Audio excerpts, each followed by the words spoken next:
ഇന്ന് V D Satheesan മാധ്യമപ്രവർത്തകരെ കണ്ടപ്പോൾ രാമക്ഷേത്ര പ്രതിഷ്ഠാദിന ചടങ്ങിൽ കോൺഗ്രസ് പങ്കെടുക്കുന്നതുമായി ബന്ധപ്പെട്ട ചോദ്യങ്ങളാണ് ഉയർന്നു വന്നത്. അതിനു മറുപടിയായി പ്രതിപക്ഷ നേതാവ് പ്രധാനമായും പറഞ്ഞത് ഈ വിഷയത്തെ CPIM രാഷ്ട്രീയവൽക്കരിക്കുന്നു എന്നാണ്.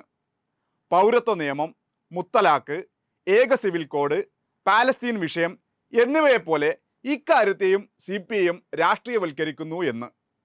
അല്ല സതീശ, പിന്നെ താങ്കൾ എന്താണ് രാഷ്ട്രീയം എന്നതുകൊണ്ട് ഉദ്ദേശിക്കുന്നത്? രാജ്യത്ത് ജീവിക്കുന്ന സാധാരണക്കാരായ കോടിക്കണക്കിന് മനുഷ്യരെ ബാധിക്കുന്ന സുപ്രധാനപ്പെട്ട ഇത്തരം വിഷയങ്ങളിൽ രാഷ്ട്രീയമില്ലെങ്കിൽ പിന്നെ എന്തിലാണ് താങ്കളും താങ്കളുടെ പാർട്ടിയും രാഷ്ട്രീയം കാണുന്നത്? രാമക്ഷേത്ര ഉദ്ഘാടനവുമായി ബന്ധപ്പെട്ട് CPIM മതപരമായ ഭിന്നിപ്പുണ്ടാക്കുന്നു എന്നുകൂടി കൂട്ടത്തിൽ തട്ടിവിട്ടിട്ടുണ്ട് ആശാൻ. എന്തിനാണ് സതീശ പ്രതിപക്ഷ നേതാവിൻ്റെ കുപ്പായം ഇട്ടുകൊണ്ട് വാ തുറക്കുമ്പോഴെല്ലാം ഇങ്ങനെ ഉളുപ്പില്ലായ്മ സ്വയം പ്രകടിപ്പിച്ചുകൊണ്ടിരിക്കുന്നത്?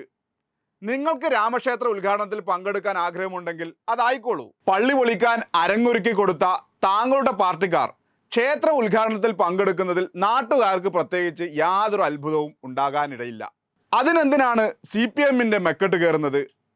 ഹിന്ദു തീവ്രവാദികളുടെ ഇഷ്ടം നേടാൻ ആദ്യം ബാബരി മസ്ജിദ് അടച്ചിട്ടതും പിന്നീട് ഹിന്ദുക്കൾക്ക് ആരാധന നടത്താൻ തുറന്നു കൊടുത്തതും ആരാണ്? ഏറ്റവും ഒടുവിൽ ബാബരി മസ്ജിദിൻ്റെ താഴികക്കുടങ്ങൾ തകർത്തെറിയാൻ RSS കർസേവകർക്ക് പട്ടാളത്തെയും പോലീസിനെയും വിന്യസിച്ച് സംരക്ഷണം നൽകിയതും ആരാണ്? ഇന്ത്യയുടെ മതേതര പാരമ്പര്യത്തെ തച്ചുടച്ച വിനാശകരമായ സംഭവത്തിന് മൗനാനുവാദം നൽകിയ നരസിംഹറാവു എന്ന പ്രധാനമന്ത്രി താങ്കളുടെ പാർട്ടിയുടെ നേതാവായിരുന്നില്ലേ? അധികാരം നിലനിർത്താനും വോട്ടുറപ്പിക്കാനും വേണ്ടി ഇക്കാലം അത്രയും മതം കൊണ്ട് കളിച്ചത് ആരാണ് പ്രതിപക്ഷ നേതാവേ? എല്ലാ കാലവും മതപരമായ വിഭജനമുണ്ടാക്കി അധികാരം നിലനിർത്തിയത് ആരാണ്? പഠിച്ച് പ്രതികരിക്കുന്നവനെന്ന് ഫാൻസിനെ കൊണ്ട് പരസ്യം ചെയ്യിക്കുന്ന സതീശ, എന്തെങ്കിലും ആത്മാർത്ഥതയുണ്ടെങ്കിൽ രാജ്യത്തെ കുട്ടിച്ചോറാക്കിയതിൽ താങ്കളുടെ പാർട്ടിയുടെ പങ്ക് എന്താണെന്ന് വെറുതെ ഒന്ന് പരിശോധിക്കുന്നത് നന്നാവും.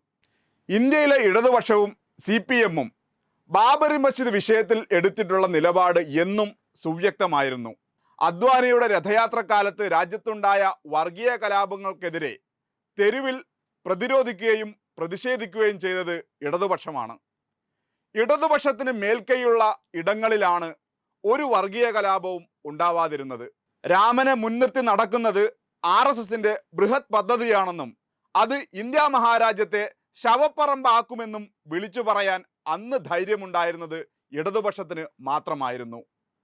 ബാബരി മസ്ജിദ് കേസിൽ വിധി വന്നപ്പോൾ കോടതികൾ തീരുമാനമെടുക്കേണ്ടത് കെട്ടുകഥകളുടെയും വ്യാജ അവകാശവാദങ്ങളുടെയും മേലല്ല എന്നും കോടതികൾ പ്രവർത്തിക്കേണ്ടത് ശാസ്ത്രീയമായ തെളിവുകളുടെ അടിസ്ഥാനത്തിലാവണം എന്നും വിളിച്ചു പറയാൻ ചങ്കുറപ്പുണ്ടായ ഇന്ത്യയിലെ ഏക രാഷ്ട്രീയ പ്രസ്ഥാനം CPIM ആണെന്നും ഓർക്കുന്നത് നന്നാവും.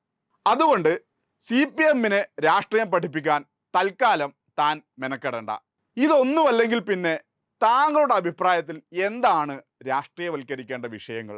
ഒരു മുൻ KPCC അധ്യക്ഷൻ തൻ്റെ അഭിപ്രായം പറയുമ്പോൾ പരിഹസിച്ചും അവഹേളിച്ചും ഇറക്കി വിടുക, ലോകത്തിന് തന്നെ മാതൃകയായി ഒരു മന്ത്രിസഭ തന്നെ ഓരോ മണ്ഡലത്തിലും ചെന്ന് ജനങ്ങളെ നേരിട്ട് കണ്ട് അവരുടെ പ്രശ്നങ്ങൾക്ക് പരിഹാരം കാണുമ്പോൾ അതിനു നേരെ ഷൂ എറിയുക, പത്രസമ്മേളനത്തിൽ സ്വന്തം പാർട്ടിയുടെ അധ്യക്ഷന് ഒരക്ഷരം ഉരിയാടാൻ അവസരം നൽകാതെ അത് പിടിച്ചു വെക്കുക, സഹായം ചോദിച്ചു വരുന്ന വയോധികയെ ചവിട്ടി മാറ്റുക, ഇതൊക്കെയായിരിക്കും താങ്കളുടെ രാഷ്ട്രീയം എന്ന് വെച്ച് എല്ലാവരും താങ്കളുടെ അതേ നിലവാരത്തിലാവണം എന്ന് വാശി പിടിക്കുന്നത് ശരിയല്ല.